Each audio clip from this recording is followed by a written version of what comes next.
Je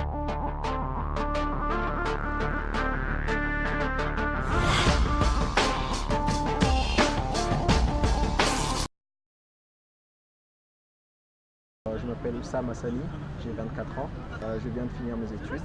Moi je suis étudiant mahorais, comme nous tous. J'ai étudié à Mayotte, j'ai vécu toute ma vie à Mayotte, toute mon adolescence, et j'ai eu mon bac là-bas, un bac scientifique. Et je suis venu en France métropolitaine en 2007 pour effectuer une classe préparatoire aux grandes écoles, une prépa mathématique. Ensuite, j'ai intégré l'école d'ingénieur supaéro en aéronautique en 2010. Et là-bas, j'ai fait un cursus de 3 ans, en fait 4 parce qu'il a été prolongé sur une expérience à l'international. Mais voilà, globalement, là maintenant, j'ai un diplôme de Bac plus 5 d'ingénieur en aéronautique avec un Master of Science anglais.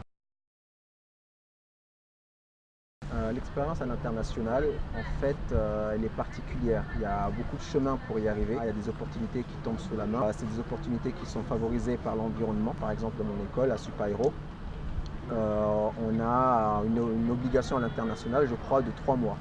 Donc si on n'a pas fait ça, on ne valide pas le diplôme. Donc, il y a un service de stage et carrière là-bas qui travaille avec, on va dire, les anciens Supaéro déjà, qui travaille avec les professionnels pour transmettre les offres d'emploi, pour aider les élèves à trouver des opportunités.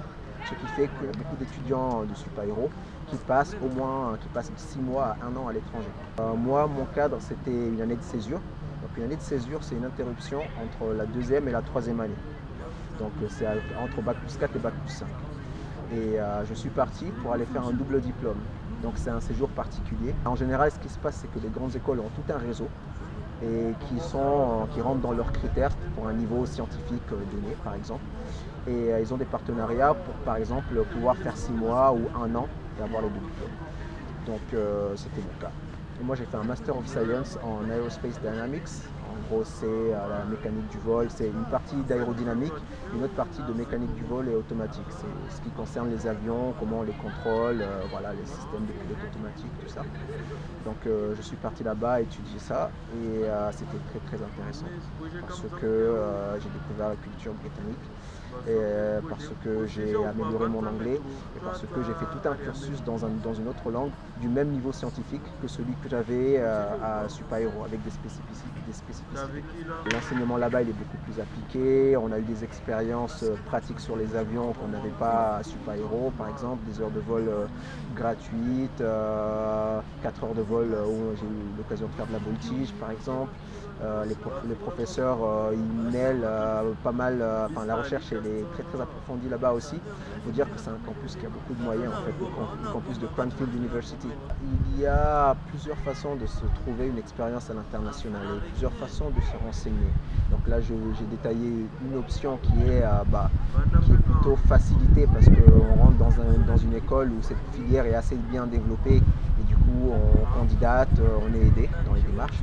Mais on peut faire ce qu'on appelle des séjours Erasmus de substitution d'un semestre. Ça, beaucoup d'universités, pas seulement les grandes écoles, mais beaucoup d'universités en France donnent la possibilité de faire ça. Pour ça, il faut se renseigner assez tôt, il faut voir son école, il faut même choisir l'université ou la filière en fonction des débouchés, en fonction des possibilités de faire des opportunités à l'international. Donc ça c'est une stratégie dans la recherche, dans l'orientation. Si on fait un cursus académique, on peut faire une expérience plutôt pratique dans l'entreprise professionnelle. Donc ça c'est les stages par exemple. Et les stages c'est en général la solution la plus connue des élèves et la plus difficile aussi. Donc pour ça, il faut vraiment avoir un réseau. Alors pas qu'un réseau, mais il faut déjà regarder, il y a beaucoup d'entreprises, de multinationales par exemple, qui proposent des stages à l'étranger. Il faut candidater, il faut faire en sorte que son profil soit bon, avoir les meilleurs, avoir accumulé des expériences avant et avoir une expérience linguistique par exemple, pour être pris. À part les entreprises, il y a les laboratoires de recherche par exemple, qui eux, peuvent faire des projets de recherche et qui peuvent être moins sélectifs, on va dire, que les industriels, en tout cas qui peuvent prendre plus d'étudiants. Voilà, par exemple, si aujourd'hui j'avais envie de partir aux États-Unis, si j'avais voulu faire mon stage de fin d'études aux États-Unis, ça aurait été grandement facilité par le fait qu'un laboratoire qui fait un projet dans une grande université peut ouvrir des postes pour les étudiants qui sont dans les universités françaises. Et c'est le cas, j'ai eu beaucoup d'amis qui sont partis là-bas, par exemple au MIT, qui est une université très reconnue, qui se sont allés faire des expériences là-bas. Donc voilà, il y a plein de portes. Et en général, comment se faire des contacts? Eh ben, c'est aller dans les forums étudiants, dans les forums pour l'emploi, déposer des CV, prendre des cartes de visite, des cartes de contact, et puis relancer les contacts tout le temps, essayer d'avoir les RH des entreprises et puis leur envoyer des candidatures spontanées. Alors, tout ça, ce sont des stratégies qui permettent d'avoir un truc.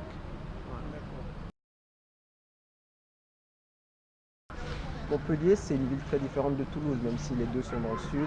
Montpellier est un peu, je trouve que le centre-ville, par exemple, est beaucoup plus petit. C'est une ville, toutes les deux sont des villes étudiantes, on s'amuse beaucoup. Mais moi, mon passage à Montpellier, c'était un passage particulier puisque j'ai fait 3 ans et j'étais en classe prépa. Donc je ne m'amusais pas beaucoup, justement, je travaillais beaucoup. Je dois dire que ma première expérience était difficile, mais plaisante parce que les cours étaient intéressants. Je savais que je ne m'étais pas trompé de filière, même si c'était difficile, je savais que j'avais fait le bon choix. Pour venir à Toulouse, on va dire que c'était naturel, puisque j'ai fait les concours.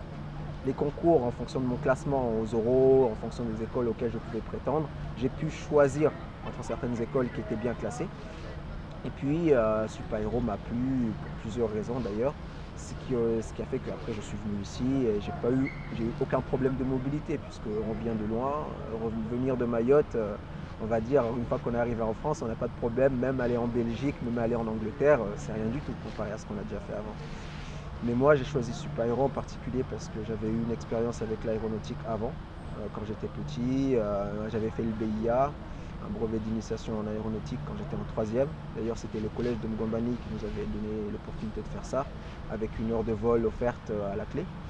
Et je me suis dit, si je deviens ingénieur, pourquoi pas appliquer ça à l'aéronautique, pourquoi pas aller découvrir ça. Voilà, je me suis lancé comme ça.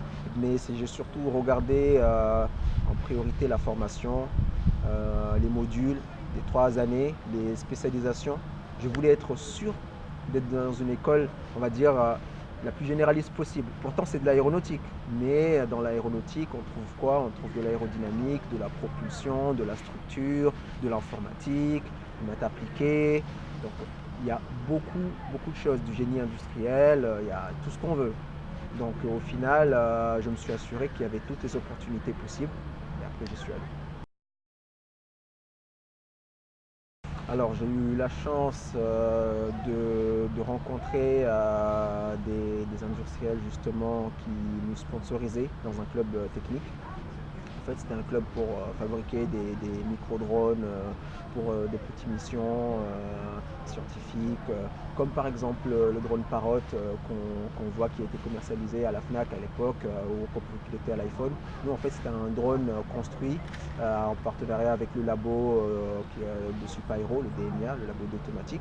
Et en fait, les élèves avaient une emprise sur pas mal d'aspects sur la plateforme.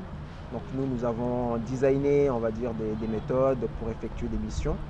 Et nous sommes partis aux Pays-Bas, nous avons remporté une compétition, nous avons été sponsorisés par des entreprises. Et en gardant le contact avec ces entreprises, j'ai pu obtenir aujourd'hui, par exemple, le premier emploi. Alors moi, je vais travailler dans le groupe Safran, dans leur filiale Sagem, et je vais faire de l'avionique. En gros, l'avionique, c'est en gros tout ce qui permet, on va dire, c'est large, hein, de piloter l'avion, on va dire, depuis les capteurs jusqu'aux actionneurs, et en passant par l'interface homme-machine.